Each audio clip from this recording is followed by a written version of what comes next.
USCHO.com.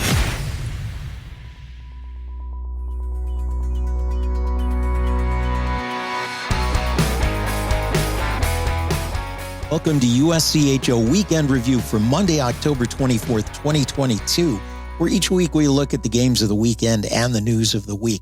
This podcast is sponsored by DCU Digital Federal Credit Union.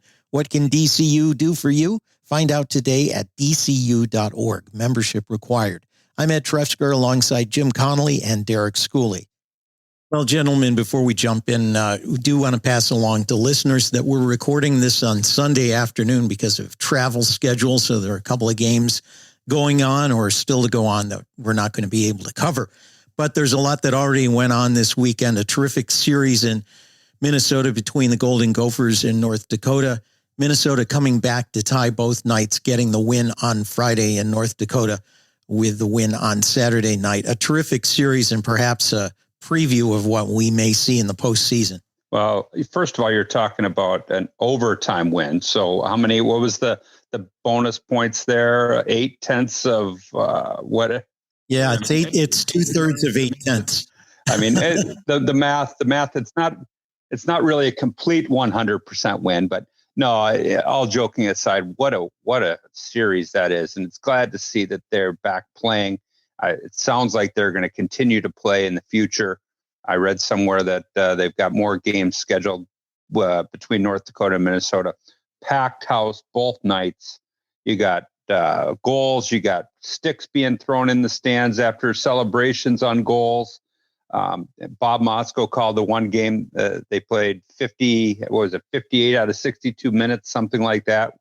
I mean, just back and forth. And that's what a rivalry series is about. I'm glad they're going to play year after year.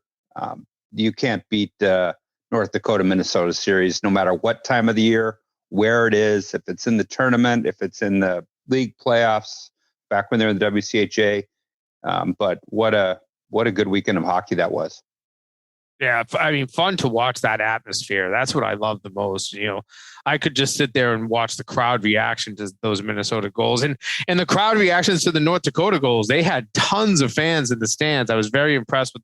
We all know that the Fighting Hawks travel well, but a tough ticket to get out there at Mariucci, and they packed them in. And watching the reaction from the corner, I think it was a corner cam on the game-winning goal. You knew how many North Dakota fans were in the building last night. So, hats off to college hockey for that. This is probably still one of the most heated rivalries. I don't think of it as the traditional BCBU, Michigan State, these, really close in-state long-time rivalries, but this is the most heated rivalry, I still say, in college hockey.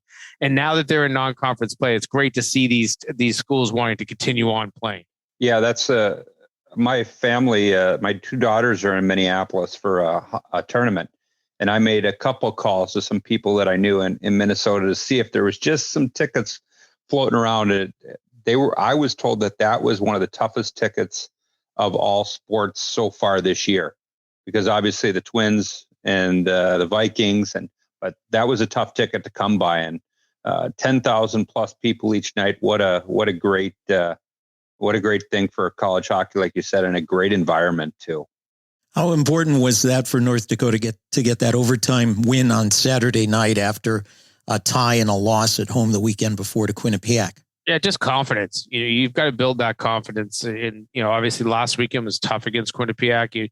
You've rallied, put forth a great rally to come back from 4-1, take a 5-4 lead, and then not hold on and end up with the tie. And then they got shellacked the second game against Quinnipiac. So I thought that, Friday night, it looked like they were going to win. You lose a little bit of confidence in that one. But then to see the same scenario, not as late in the game that Minnesota tied it up on Saturday, but stick with it, find a way to get that overtime winner. I think that, it makes that trip home a lot nicer. As I said, confidence at this time of year for a team that has high expectations, always a good thing. And you got the fact that North Dakota's got a large game next weekend at T-Mobile Arena in Las Vegas. They've got the Hall of Fame game. And supposedly that's close to sold out. You got Arizona State, who took 2 from CC this weekend, and going into that, it's good for them to get confidence. But that's a interesting, a lot of travel for North Dakota there in a short period of time. Obviously, you have Quinnipiac at home, but tough series there. You got a tough series at Minnesota, and then you got to go out and play in Vegas. So I'm sure the Fighting Hawks fans will be traveling well and enjoy that weekend too. Let's stay in the state of Minnesota. Jim, last Friday, you and I talked about St. Cloud State hosting Minnesota State. St. Cloud, maybe people discounting the 4-0 start a little bit with 2 wins over St. Thomas and 2 over Wisconsin. And we'll get to Wisconsin in a little bit. But the sweep of Minnesota State, the Huskies are now 6-0. Brett Larson's team playing well. Will they get some consideration for number 1 in Monday's poll? They should. I think that they certainly deserve it.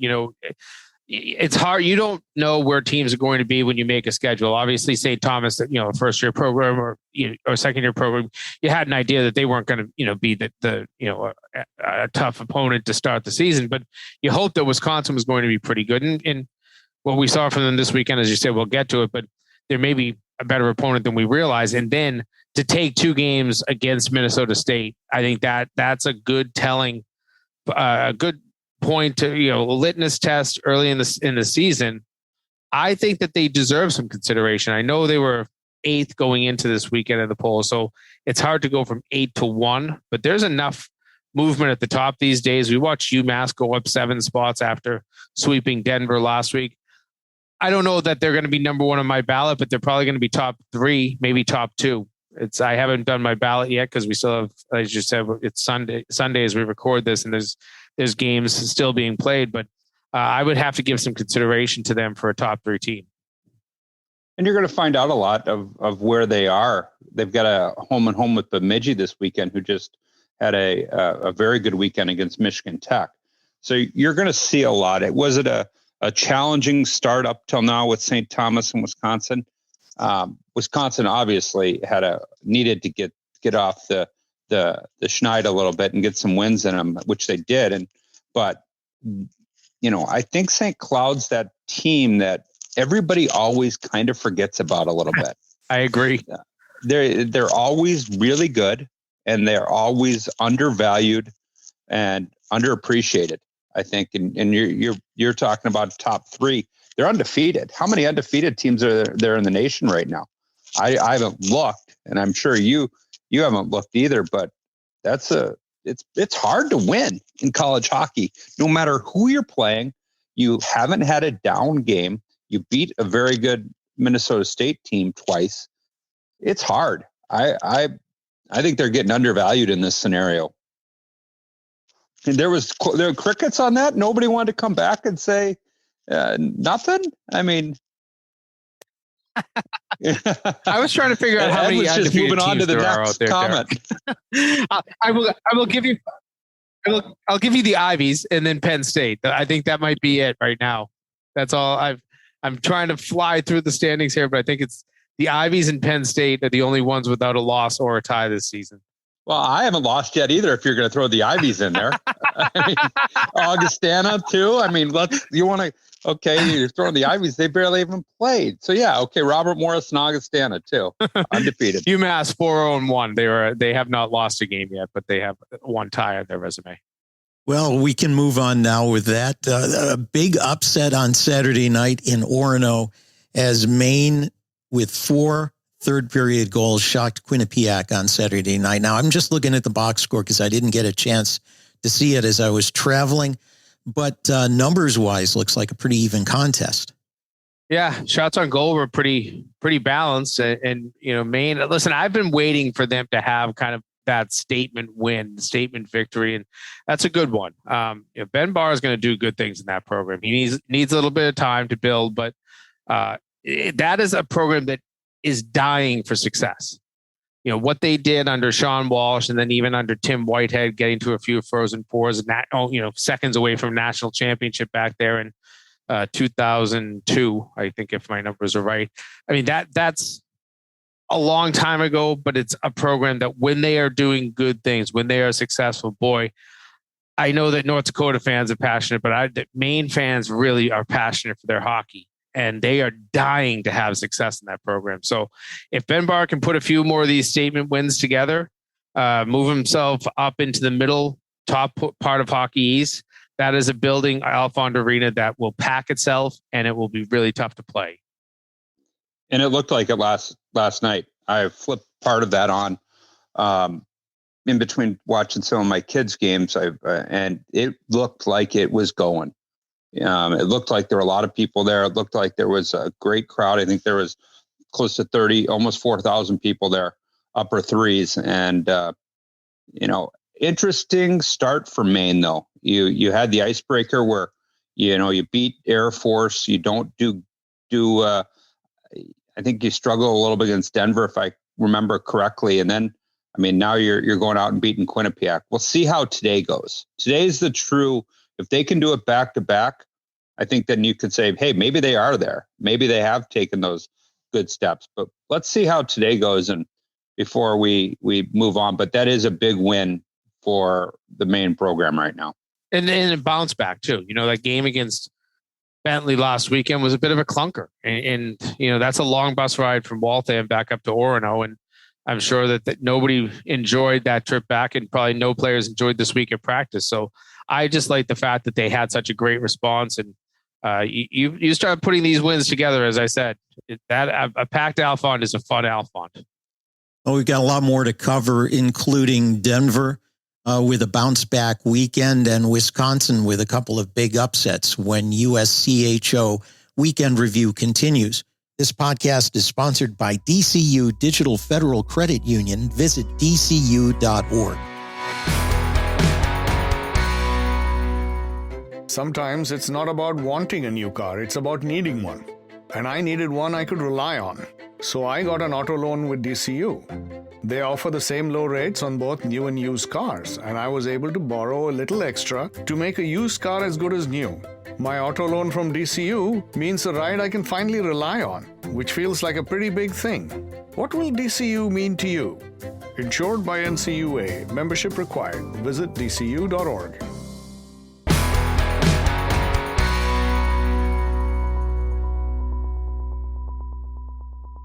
And we're back with Weekend Review. I'm Ed Trefzger alongside Jim Connelly and Derek Schooley. Wisconsin was 0-4 coming into the weekend. Lots of grumbling around Badgerland and lots of questions about Tony Granato being able to hold on to his job after this season, even early in the season.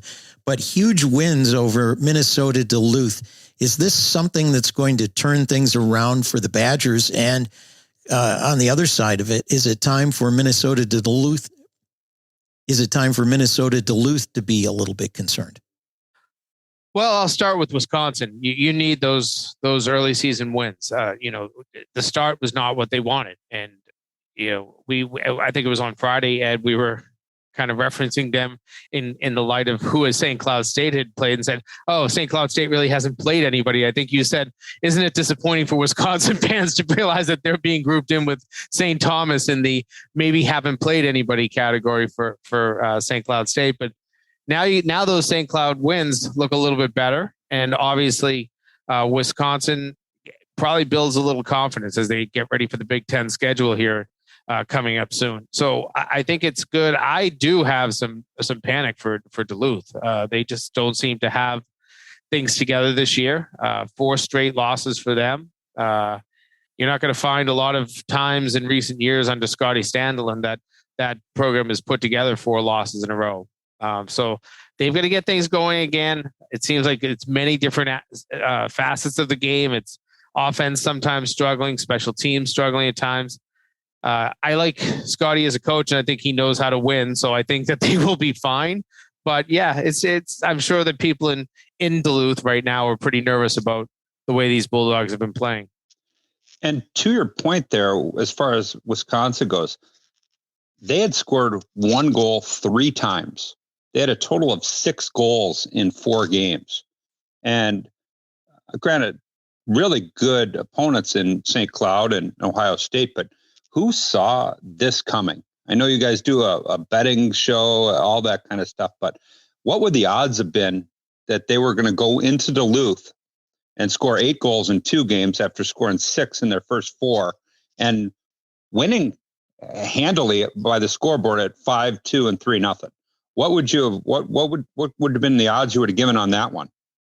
Just for the 2 wins alone, I think you probably could have gotten a parlay that would have paid you $1,000 to 10 to 1 odds. I mean, that was really one of those weekends that nobody could have seen coming. Just not the way that Wisconsin has been playing, and knowing that Minnesota Duluth is typically a team that bounces back well off of bad weekends. Unable to do that in this case. I mean, they've been giving up, and then moving on to Duluth, they gave up 6 against Minnesota State in the first game, and then 5 the first game against Wisconsin. And then the first game against Arizona State, they had to win in overtime. So they've got 2 wins, but one of them is an overtime win. I mean, is it panic button time? I don't know, but now you got the Big Red coming up. It doesn't get any easier. They're going to be fresh. Mike's always got teams that come out hard. I know we're going to talk about the Ivies, but they've got to be one of the Ivies that are under consideration to do well in the ECAC. So it doesn't get any easier for Duluth. And granted, it's at home, but still 4 straight losses. Like you said, when would you ever have talked about that under Scotty, and 16 goals in 4 games? Let's turn to Denver. Denver, after getting swept on the road last weekend at UMass, had Providence come into Magnus Arena, a 4-1 win and a 3-2 overtime win. And, last week we talked a little bit about special teams and how power play percentages are teams with really high numbers. Of the 10 goals scored between those 2 teams over the weekend, 7 of them were on the power play. Yeah, I told you I was going to go out recruiting, and that I would ask some people about the power play. I don't think that there's a one answer of why power plays are doing so well. And in talking with guys, they're not feeling that there's more penalties being called, or even the referees are using the 5-minute major. So I don't think that's it's just kind of, I think Jimmy said it, it's going to even out over the season. I think some teams just had a great start. It's going to even out. But I mean, Providence goes in. They had the banner raising ceremony this weekend. They didn't have it previous. I thought they would have had it in the exhibition game against UNLV or even the icebreaker. They didn't. So you knew in talking with one of the Providence coaches after getting swept at UMass, the banner raising ceremony, they knew it was going to be a challenge, and that they were going in kind of in the hornet's nest. And obviously Denver righted the ship. Will they be the number 1 team in the nation this week? I don't know. That's up for you smarter guys than me who vote. But 2 impressive bounce back wins after a trip east that got them nothing. Yeah, I want to get back to what you were touching on power plays and scoring. I think last week we had, I think it was 16 teams, 30% or higher on the power play. That's down to 7. So we lost 8 teams that had a power play of 30% or better. Last Monday. Here we are, just 6 days later, and we're down to 7 now. UMass, I know we've just kind of mentioned that in passing. They're at 50% of the power play, as you said last week, Derek. Unsustainable, but penalty killing percentages are actually going up, and I think that's what it's just cyclical. This all will balance off in terms of a lot of scoring, but teams that are scoring, they obviously. I was going to say teams that are scoring are winning. Yes, that's usually that's usually the best way to win is to score goals. Thanks, Tips. But it will even out. I don't think we're going to see. We talk about it on Friday in USCHO Edge. We're not going to see a lot of 10-goal games. Where you have a 6-4 or 7-3 or 5-5 or 6-5 in overtime. We're not going to see a ton of that as the season progresses. How many teams are below 70% of their penalty killing? Because I don't remember which game it was on the weekend, but one of the commentators was talking, I think it was Clarkson Mercyhurst, that they were at 50% on the penalty kill at the start of the weekend. 8 teams right now below 70% on the penalty kill. And of course, we don't have the Ivies to factor into that yet. So in some of these teams I look at are teams that are typically really good penalty killing teams. Boston College killing at 66% right now. Minnesota, they are exactly 70%.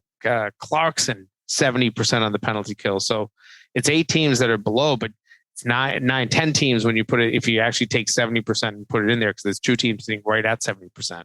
And I think you're going to see, as we talked about, I know we still have the Denver question out there, Jimmy, but if you want to be a great team, you got to be at 110. We talked about that 110. You've definitely, you're shooting, if an average team's around 100 now. I mean, so you want to be a great team, you got to get to 110. And when I'm talking about 110 is power play and penalty killing percentages combined. That's a goal. We want to be at 105 or above is really good, because you're talking 80% and 25%. So if you get to 110, that's really good. How's 144.1? That's where UMass is right now. Unsustainable. 50% on the power play, 94.1% on the penalty kill. We cut Jimmy off on his he was going to talk about Denver, and then we got into the power play penalty kill. So what did you think of? I'm gonna host the show. Jimmy, tell us about what you thought of Denver's bounce back weekend against Providence. I mean, listen, the bounce back it was needed, and it's impressive. You had to have that, and I thought that they had a really dominating performance on Friday night, and then had to find a way to win on Saturday. They fell behind in that game 2-1, but got it tied and then won it in overtime. So I think that is kind of what David Carr was looking for out of this weekend, because that was a tough one last weekend to come out and just, get manhandled by UMass on the road. So confidence is back. I don't think, I know you kind of posed the question, Ed, do they deserve some first place vote considerations? I think there's too many good teams out there that have, don't have any blemishes on their resume that have to get consideration first. St. Cloud State right in there. I don't even know who at the end of this weekend I will end up voting number 1. St. Cloud State's getting a lot of thoughts on my mind, though, the more I'm talking myself into it. But, we have, I don't think Denver is going to be your number 1 team come Monday. You got them going to Miami this weekend too. So that's interesting travel. They went at home, out east, at home. Now they're going as far east as they can in the NCHC. Yeah, but that's the NCHC anyways. You've got to be used to that in that league. I mean, I think that's just that is, but to have to go, I mean, they could have made it easier. They could have had to go to Colorado College or someplace after traveling east twice. How many NCHC teams travel out east to begin with for non-conference games? So you got to give them a little bit of credit there for going out and playing UMass on the road. So, I mean, to have a couple trips, they may not be used to that. Well, that brings us to the Ivies, who we've mentioned a couple of times. They get underway this weekend. 2 of the teams that stand out in the Ivy League are Harvard and Cornell in preseason attention. Harvard's going to have a game with Dartmouth on Friday to kick off, but Cornell is the one that really stands out. They travel, and Derek, you mentioned this, out to Minnesota Duluth. Minnesota Duluth having lost 4 in a row, and Cornell just getting underway and probably playing a game closer to an NCHC style of play than anybody else they might take on from the East. Yeah, that should be the game to watch, or one of the games of the weekend to watch, because you do have a Minnesota Duluth team that has lost 4 in a row. We talked about it, but Cornell is picked to be one of the favorites of the ECAC. They're the team that's always up there. They play the big, heavy style, but they also have a lot of skill. I mean, Mike Schaefer does an outstanding job getting his team prepared. So, I mean, that's a game to watch, not because you're talking 1 versus 2, because you want to see how Cornell is, and you want to see. Can you imagine Duluth if they 5 in a row? I mean, that's a tough rebound. I mean, you're going to have to really right that ship, because I bet you they haven't been through anything like that in their era. So that's why I feel that it's a game to watch, and we'll know a lot more about the Ivies after this weekend coming forward. Yeah, you talk a lot about Cornell, but you don't want to overlook Harvard at all. This is a really good Harvard team, one of the best that I think Teddy Nato has been able to assemble. They lead the nation in NHL draft picks this season. I think it's 15 that they have right now on their roster. Nobody has that many. Minnesota has 14. A few schools have 12 and 10. But this is a good team in Harvard, and it's one of the most difficult things about the Ivies is getting that late start. I've thought that is such a competitive disadvantage to really start a month after everybody else. And there, it's not even, I don't know exactly what it's like in there. You hear people talk about what the restrictions are, but they don't even get the same amount of practice time that an average Division I school would get. So I think that they always put themselves at a competitive disadvantage. It's whether you dig a hole early and then can you dig out of it, I think is always the big question I always have for the Ivy Leagues. They are really challenging themselves this year too, non-conference. I was looking to see who they open up with non-conference. They're opening up right away in league play with Dartmouth and Princeton, but they've really put themselves in a lot of, not a lot of travel per se, but a lot of road games in non-conference. They go Michigan for 2 and New Hampshire, not far, but they're still going on the road. And then you obviously have the Beanpot and playing Northeastern in a non-conference game on January 1 too. So you've got a challenging schedule for Harvard. So I think they're trying to find out what they're really made of. You don't see any Atlantic hockey teams on their schedule at all. You see them really trying to play the best of the best in a year that they feel that they're going to be really good.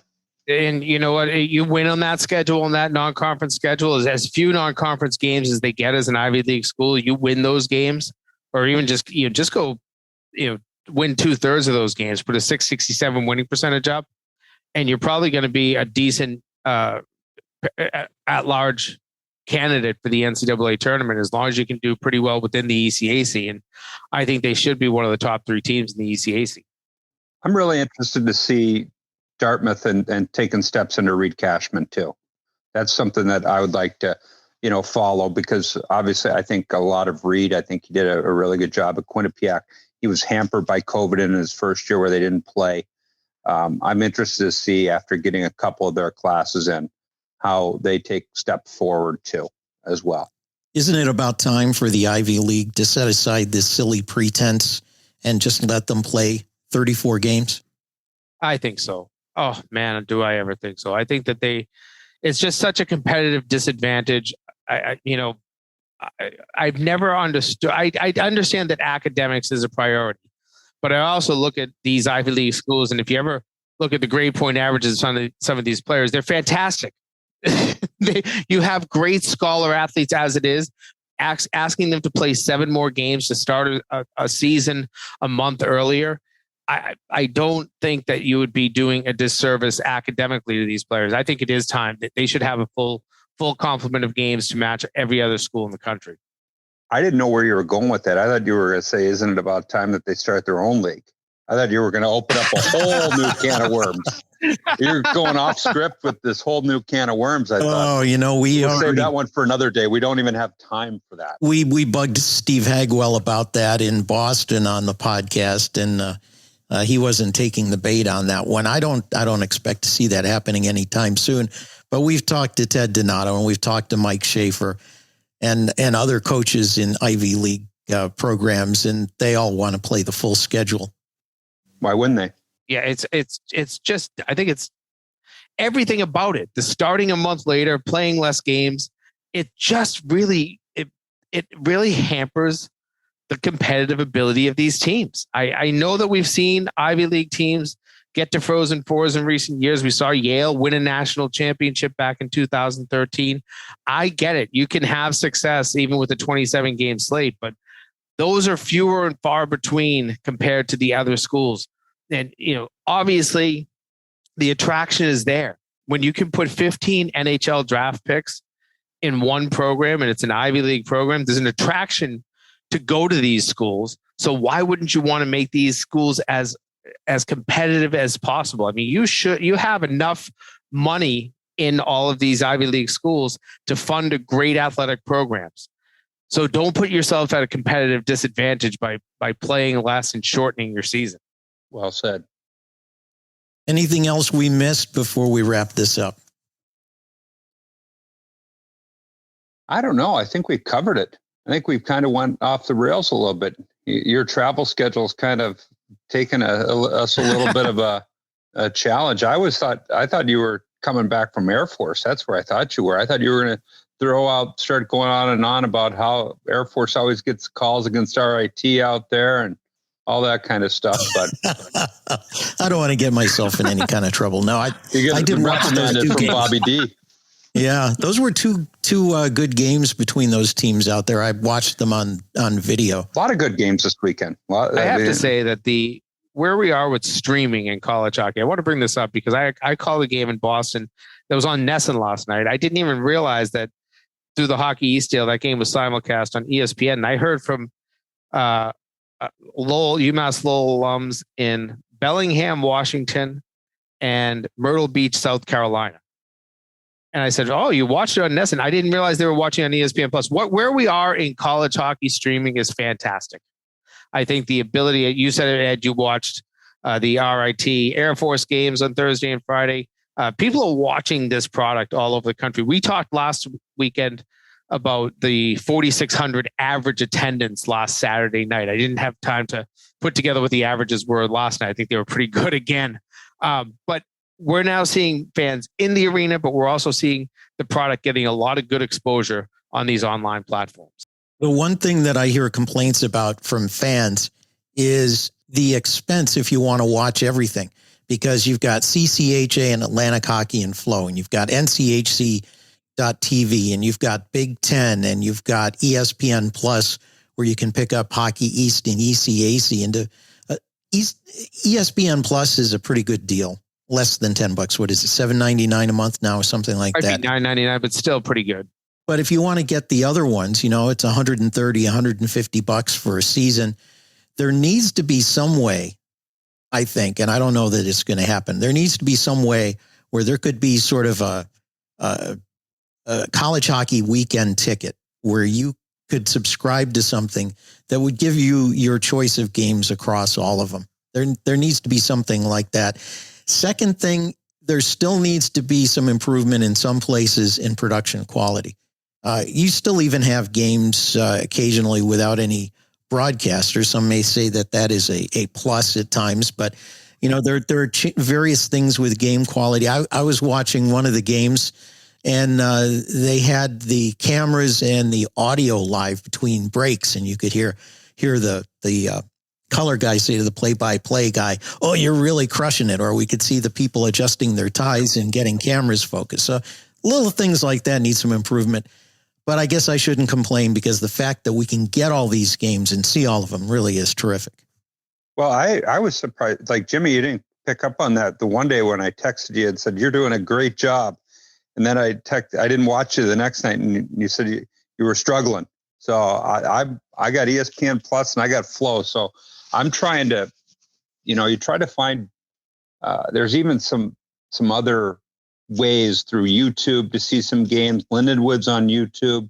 Fairbanks, I think, is on YouTube. So there are a lot of different ways to find games, and you can watch a half dozen to a dozen every night if you wanted to. And Arizona State's on the Pac-12 network. So I really enjoy it. When I just got back from a long recruiting trip on Friday and watched more hockey. So it was the weekends are very interesting now, and I'm excited to get back next year to playing, but you can get your fill, that's for sure. I know the last thing that you wanted to mention, Jimmy, COVID, still around? Still around. We've got players. I'm not going to go into any specifics, but I know that players missed games this weekend due to COVID. So keep an eye on that. The late scratches and stuff like that.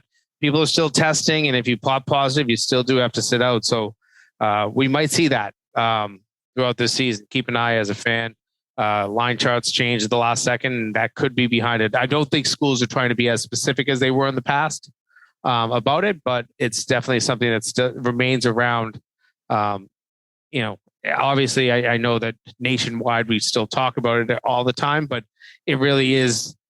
We might think that everything's past and we're past COVID, but you'll see some players, I think, at times this season missing games. You never know. As you did with the flu. And we didn't see people missing games because of the flu the last couple of years, because that was depressed while COVID was spreading.